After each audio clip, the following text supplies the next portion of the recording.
Thanks for tuning in to episode 8 of the Urban Scope podcast. We got another good one for you today. We're going to be talking about the comments that LL Cool J made about today's hip-hop. And also we'll be talking about Becky Hammond's comments about Asia Wilson and who she compared her to, and kind of break down those comments. So first, we'll be starting off with the LL Cool J topic. He had an interview in New York Times where LL Cool J said that they asked him what was missing from today's hip-hop. And one word answer he gave: songwriting. He continued to say, there's nothing wrong about rapping about money and success, and there's nothing wrong with rappers rapping about pure sex. I love them both, but there has to be more than that to me in order for a project to be compelling. So when he says songwriting, I'm not speaking on his behalf, but from what I gauged from what he was trying to say is hip-hop today is not missing people writing songs per se. It's the content of the songwriting. Most of the songwriting today is probably considered misogynistic compared, in his time frame.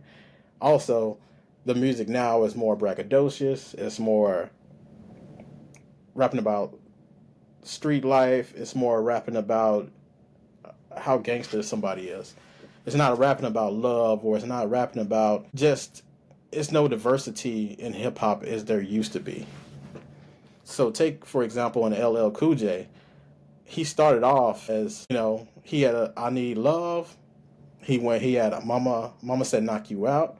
He had I'ma Love You Better. He was versatile, he could rap about the street life, he could rap about love, he could rap about the money he had or how good he can rap, but he was able to be versatile in his attack and able to reach different groups instead of just kind of targeting in on one group of people. He was able to give you so many different songs within an album that there was something for everybody on that album. Most people might say, oh, well, this is old man hate. I don't think it's old man hate from my perspective. I think he's a fan of hip-hop. He started off in hip-hop. He's one of the pioneers of hip-hop. So he wants to see hip-hop do better. And he even, in an article, he kind of said, I don't listen to a lot of stuff now, but I support it, but it just ain't for me.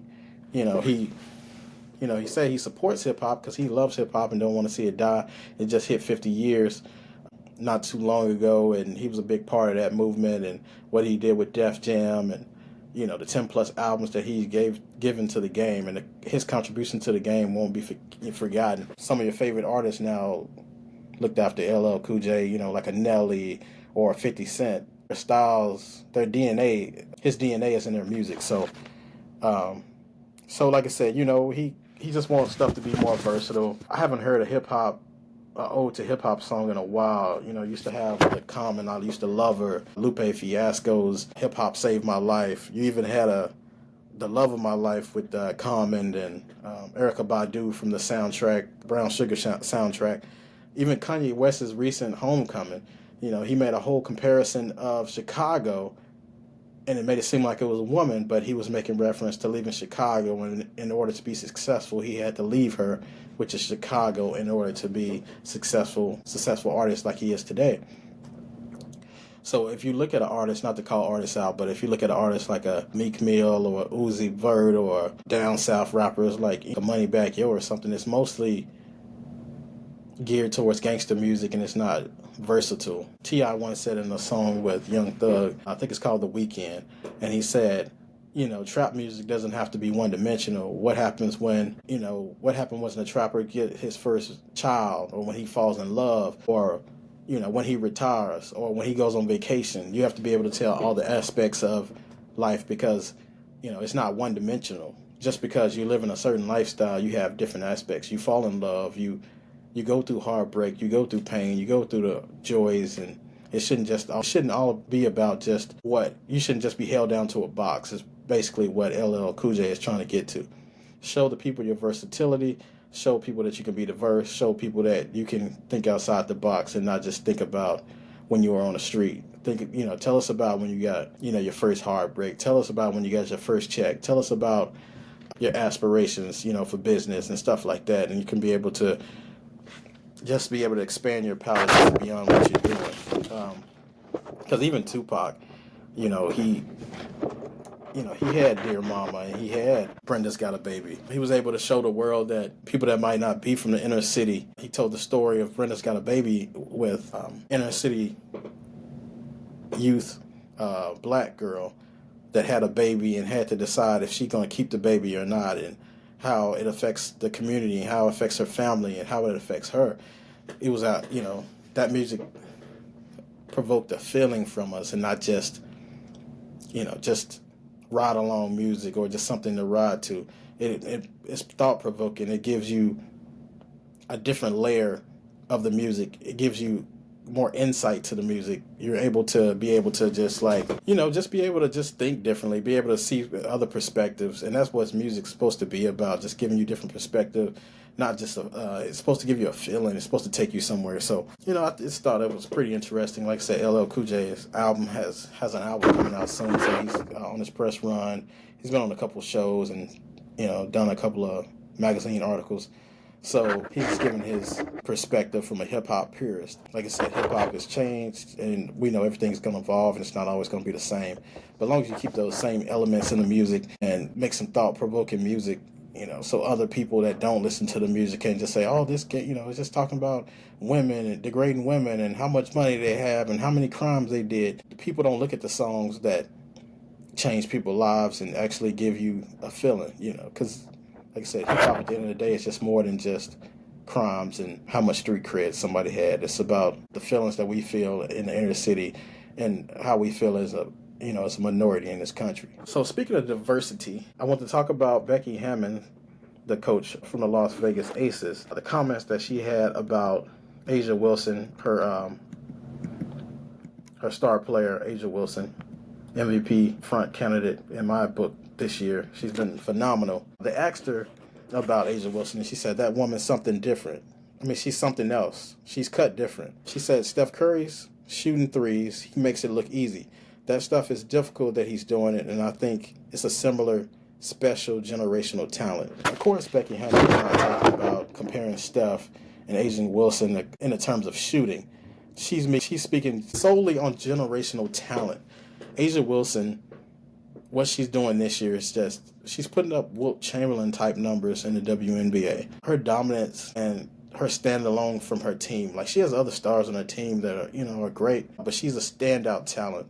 And she comes from that South Carolina pedigree with Coach Staley. And Coach Staley has done a phenomenal job with her players since her tenure at South Carolina.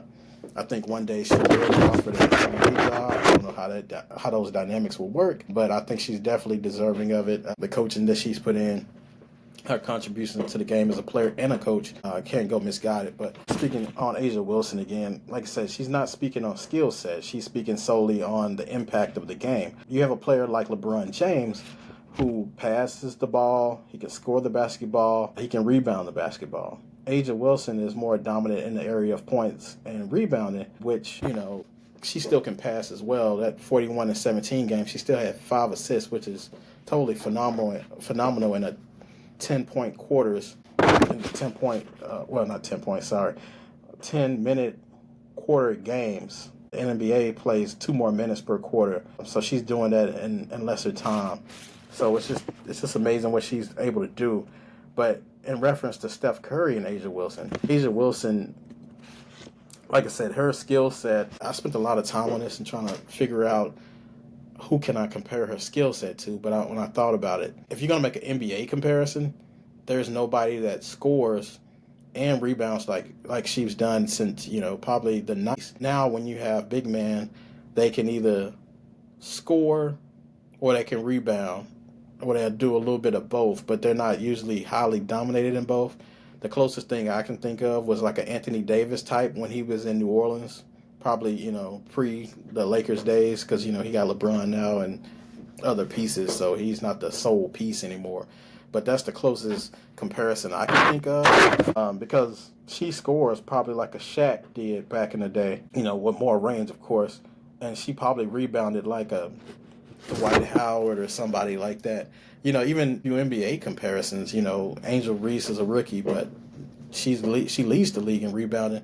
but she can't score like Asia Wilson. She can rebound like her all day, but she can't score like her. When she figures the scoring piece out, she's right up there, or somewhere similar.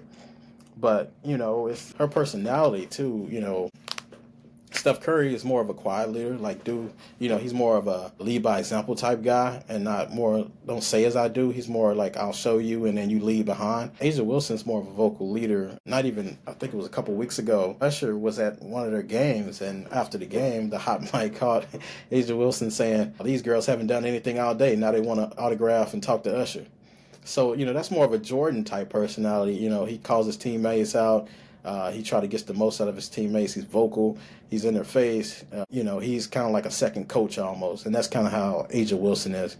She's more of a emotional leader. She's more verbal. She'll, lead by example as well. Be a high scorer and rebound on her team. But, like I said, her personality is not similar to Steph's, but I understand what Becky Hammond was saying by being a generational leader. Well, generational talent. Sorry about that. When you have a generational talent, like those are once every generation. And I think Asia Wilson, as far as, being 6'5" and being able to shoot the mid-range, shoot the three a little bit, being able to drive to the basket and make free throws at a high clip, it's rare that you'll be able to see those. To be 6'4" and, WNBA and to move as gracefully as she does, she's not known as a ferocious defender, but she's not a cone either. She's able to defend and able to affect the game on both ends of the court. So, yeah, Becky Hammond does have a good point, and most people say, well, that's a player that she's supposed to say that. No, she's coming from she's coming from an honest standpoint. She sees her in practice every day. She sees her at the games. She sees stuff that we don't see every day, and she knows the work ethic that Asia Wilson puts into the game.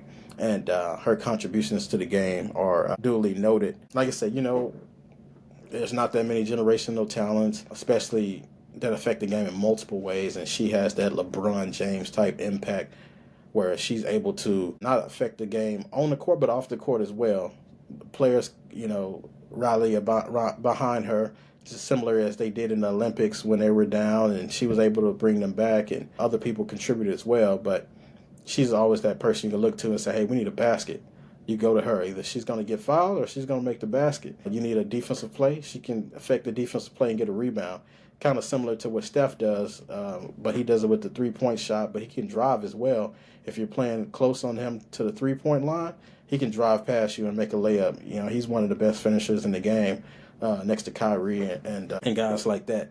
So Asia Wilson is the generational talent, especially when it comes to the WNBA. There's not many people I don't think there's anybody in the WNBA I would put above her other than the guys, women that came before her, like Elisa Leslie, Candace Parker, things, people like that. But yes, Becky Hammond hit the nail on the head with their generational talent comment in regards to Asia Wilson. Well, thank you for tuning in to another episode of Urban Scope Podcast. Thank you for tuning in.